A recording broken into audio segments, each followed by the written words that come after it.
Hey guys, you've heard it from me so many times about how awesome the Protégé course is, so I thought it was probably best for you to hear from some of our students. I went into the Protégé course with a pretty unhealthy amount of insecurity about the music I was writing at the time, struggling to structure tracks, to finish them on a regular basis. We're going to have a bunch of people basically working in the industry get briefs every week, and then we publish them. I was like, what? That sounds like insane. I've never heard of any other people doing that sort of thing, like actually like mentoring people on like the level of like, no, we're doing it for an entire year. Yeah, that's why I think the Protégé thing is just amazing, because it's targeted. It's okay, we want this type of music for this type of application. Let's do it. And then, okay, here's where you fell short, here's where you succeeded, and it's just amazing. I feel like I've learned so much and improved so much in my production skills. I've gotten better at percussion and better at my capacity to write tracks quicker has improved, and I've gotten better at properly responding to feedback, and I feel like now there is more of a future for me in the library world than there was before I started. It's definitely a course that I would recommend doing.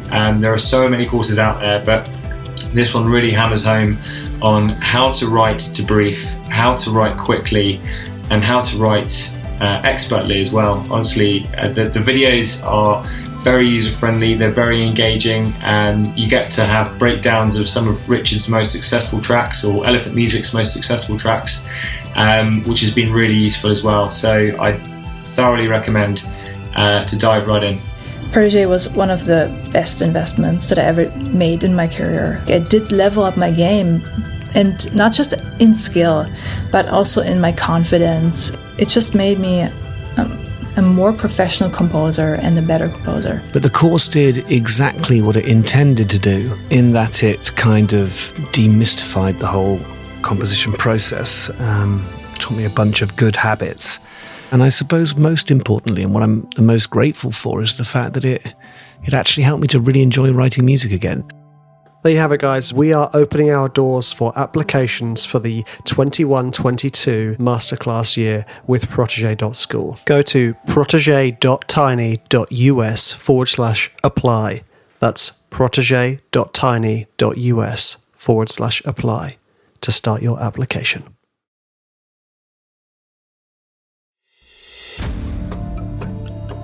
Three men with 3 microphones and 1 awesome podcast. Welcome to the Trailer Music Composers Podcast. So I used to have orchestration lessons when I was at university. These were outside of my university course, because my university course was bonkers. And one of the orchestration lessons we had was dealing with low drums. This was in like an orchestral setting. So I'd written a part for an orchestral bass drum, and he was like, imagine how that's going to sound on this sort of 8-foot skin, however big the skin is, you know. The skin will be flapping about so much that even then the playing of that part will be so difficult, because you know, the movement of the skin will move the skin that much closer to the stick. So the stick, you know, so there are technical difficulties with playing but lower bass instruments at speed as well. So yeah, that's just a tiny little tidbit there. Nothing compared to nothing compared to your wonderful mixing masterclass just there, Cody. Thank you. No problem. Shit. Yeah, that's it. Yeah, no, yeah. I think that's fantastic advice. If you're going to write fast, give it to the higher instruments, really, or at least leave it out of the bass. Right, and then from there, it's you can then start thinking about the mixing part of it. But you can't really. One of my favorite quotes from one of my college professors. I know he's not the only one that says this, but you can't polish a turd, right? So. The writing and just like with orchestra, the orchestration, you got to get it right. You got to get the writing right? And then when you go in and you try to improve it with mixing, you can just enhance it and make it better. So getting the drums right really comes down to using good samples, using the right samples, and organizing and arranging them in a way that works well to get that sound, like what Ciaran was talking about, where you want that nice punchy, strong sound that just works really well with trailers. And then what you can do is then turn to your compressors and your EQs to enhance it and make it work even better with that mix. And it may not be just a matter of, again, EQing and compressing the drums, but maybe you need to do things to the other parts to make the drums really shine and come through. But really experimenting with different ways to process these instruments to make them have that right sound. And gain staging too is a big part of it.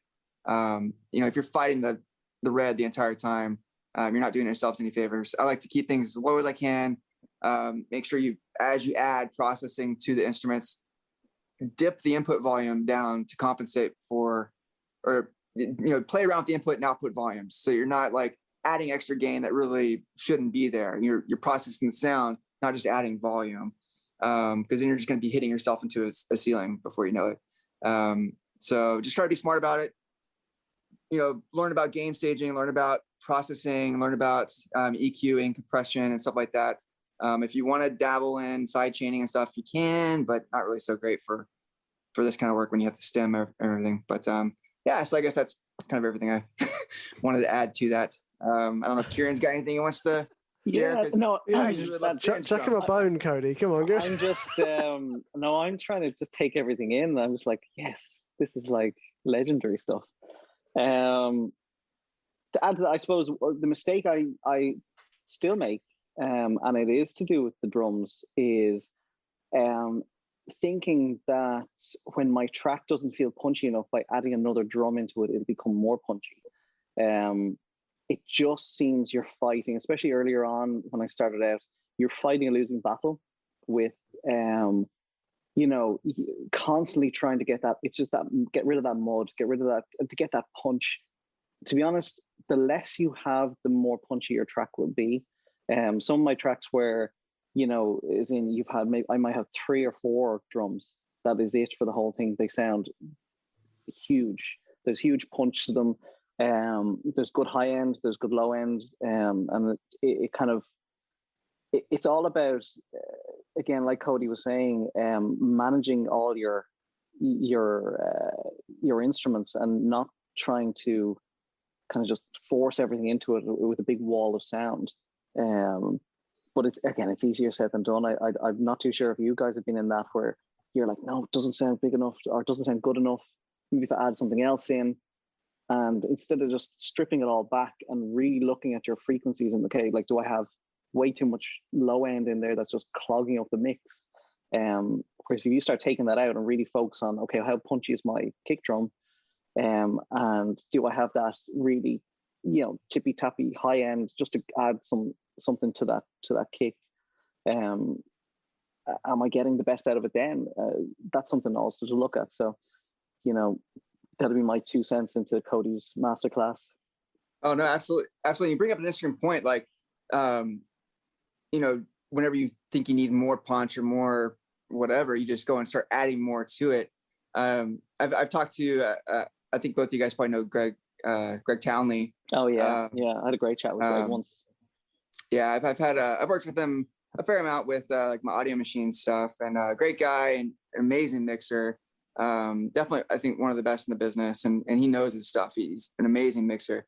But like one of the first things he does actually, whenever, this isn't just like with my stuff, but it's with any of the stuff he gets. When he gets stems, he goes through and he finds what he needs to delete, and he starts deleting stuff. And he says he'll go through and like take out like half of the whooshes, or take out, a bunch of this, that, or the other. And it basically what you want in the mix, you want it to be loud, right? You don't want to have all this. He says, if it's going to be there, make it loud. That's kind of his little quote. And the whole point of that is like having a bunch of stuff that just kind of sits in the background. I mean, yeah, you need to have background elements. There are going to be supporting pieces, supporting parts. But if you really look into your tracks, look into a session of yours, look at every single individual piece and start soloing different things. and then think to yourself, can you actually even really hear this? Is this doing anything to enhance what I'm hearing in the track as a whole?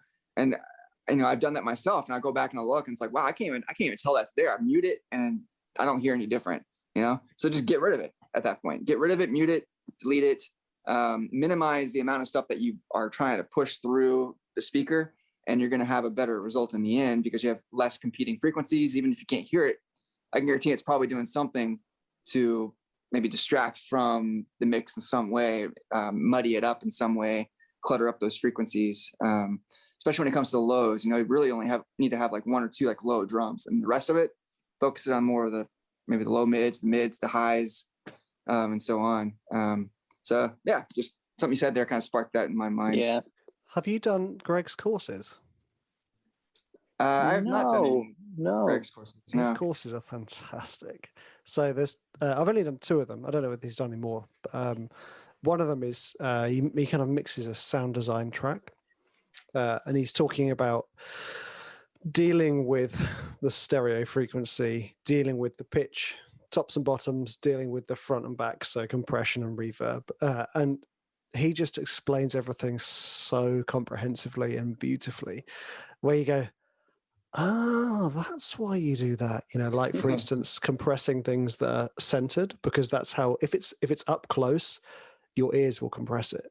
So that's how we will hear it, And for instance, when things are far away, the reverb, you can roll off the top end because the low frequencies travel further.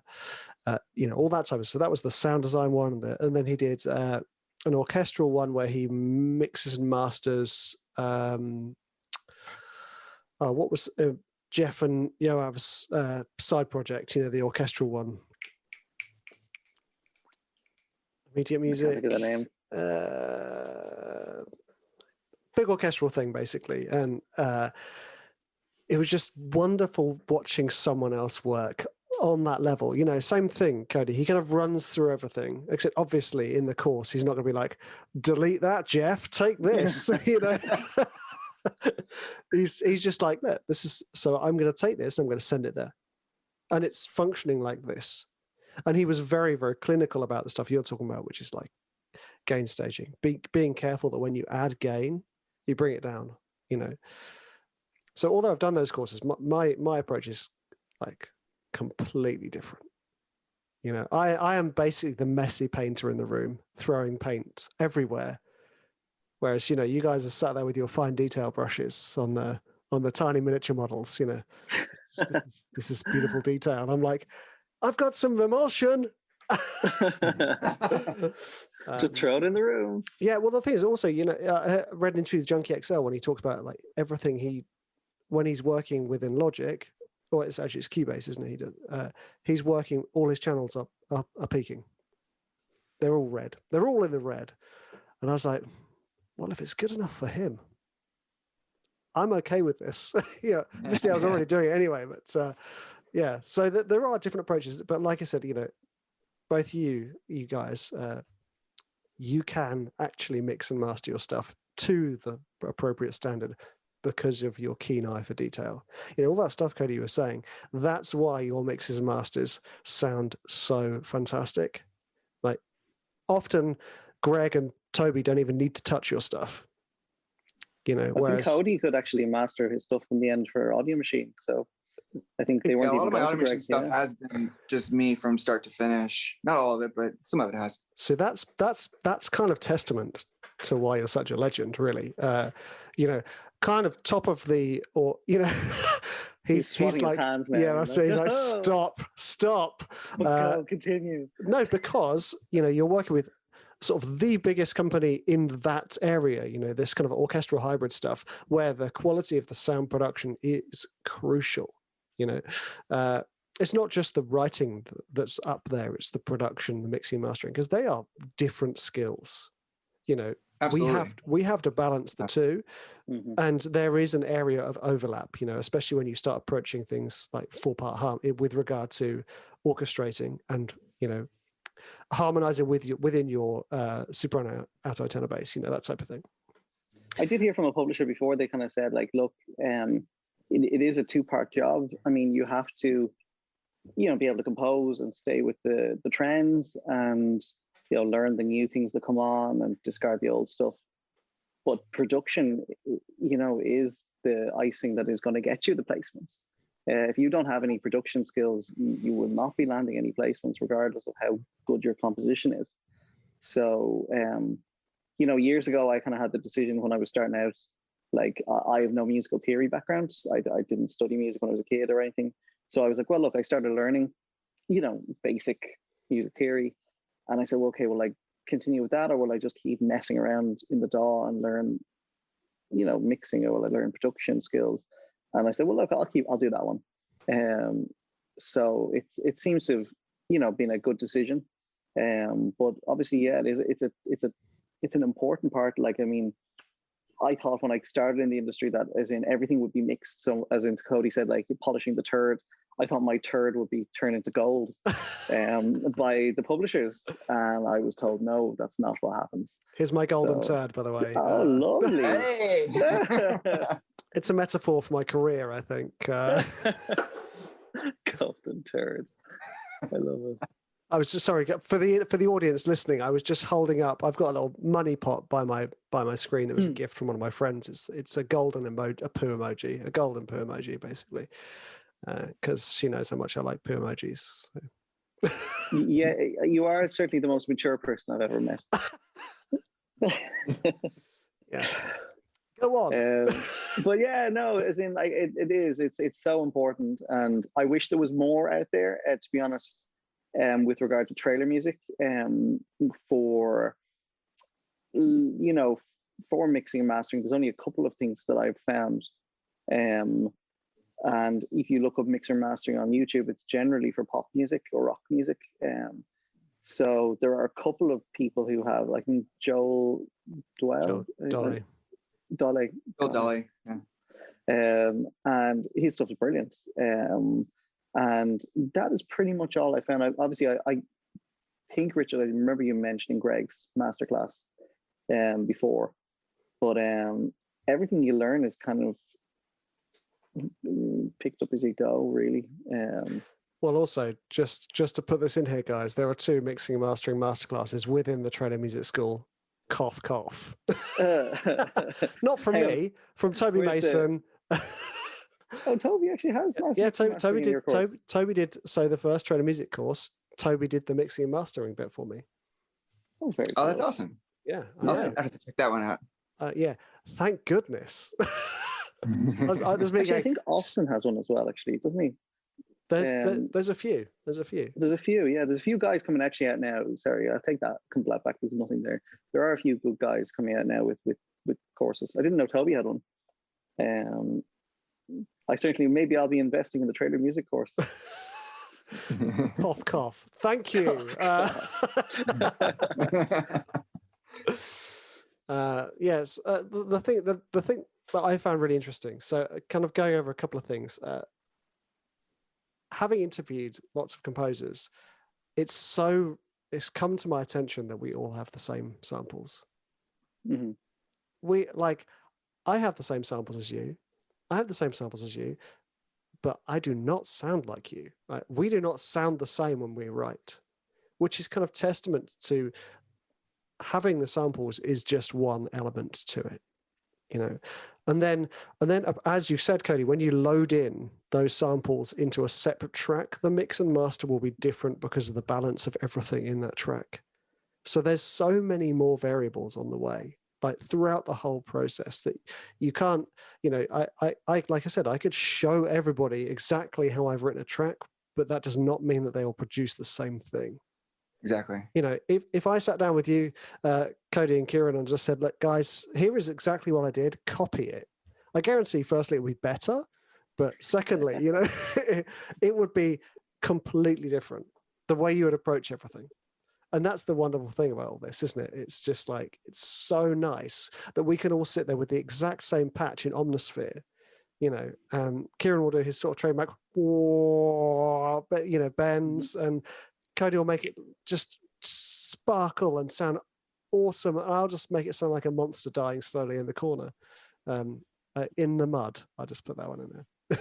In the mud. Oh, I like that one. Plenty of movies like that coming out. Oh yeah. Well, after all this COVID stuff cleared off, then we can go back to all the thriller and horror trailers, and I'll be back in the business. Yeah, my superhero genre was hit hard. Yes. Yeah. We were hit hard. Yeah. We're all crying a tiny bit right now. A little bit, yeah. Yeah, no. But yeah, actually, I just want to move on a little bit because you guys, that was awesome. I felt like I was listening to the podcast as an amateur just there. So thanks, chaps. But I want to talk about trailers. I don't do this on this podcast. I don't talk about trailers. I don't say, "Hey, have you checked out this most recent trailer?" Because this is one of the vital parts of our job, is to understand what is happening now. Which is ironic because I guarantee we're going to reference trailers that are at least a couple of years old. But it's so important. Like, everyone's like, "How do I write like this?" And I just say, just do some research, guys. Just like listen to some music, listen to what people are doing, see if you can figure it out. It's so important.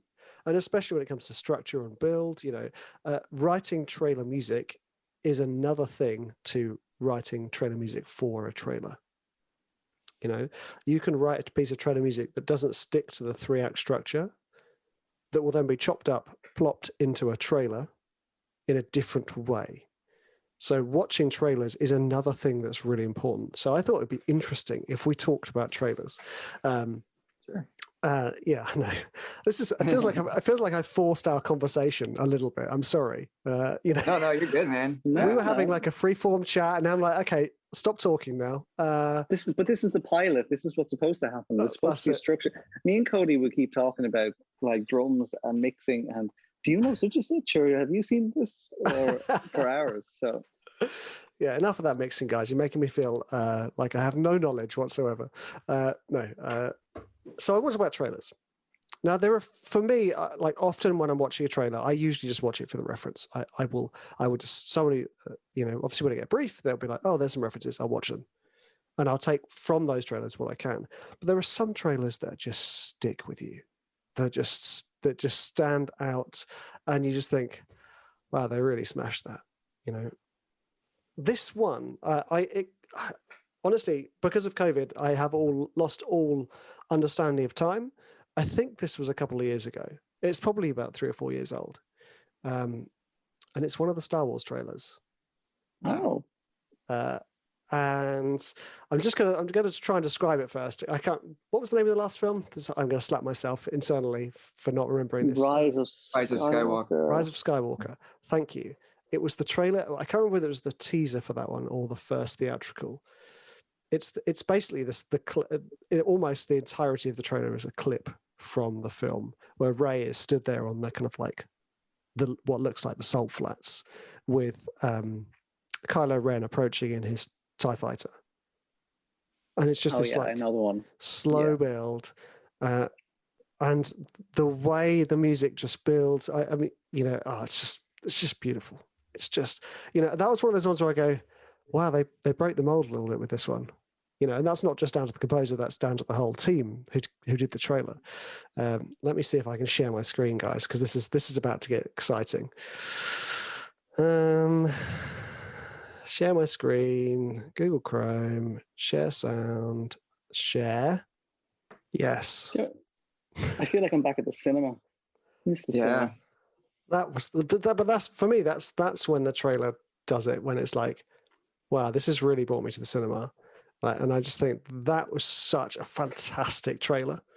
Just everything about it. And I love the fact that obviously it's a teaser, so the structure is different. But I love the fact that we have this sort of beautiful, almost orchestral suite at the start that ends beautifully. And then we have this lovely kind of like second section to it, which is basically a riser into the theme restart. I don't know. It's probably John Hanson at Confidential, wasn't it? I know, but I just think.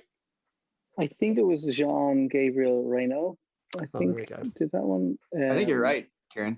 Cavalry, I think did it. That one was. But I think there was something. I don't know if Cavalry. I know Cavalry did like one of the Last Jedi trailers. I don't know if they did. Did they do Rise of Skywalker too? Can't. I thought that's who did it, but hang on. Yeah, you're probably right. You're probably right. I'm looking it up. Yeah, hang on. I'll have a look. We're all gonna get our phones out and search through Facebook for who posted they got it. Funnily enough, I do remember in the back in the days when I actually went onto Facebook, I remember when someone posted that on the group saying, "Who was this?" Yeah, I love that when it's I love the group. Who is this? Yeah. What have I found? Have I found anything interesting? I'm on YouTube, so probably not. Yeah, they did it. Yeah. Teaser for Star Wars: Rise of Skywalker. Oh, it was Cavalry. Yeah. Okay. Cavalry. Okay, there we go. That for me was the business.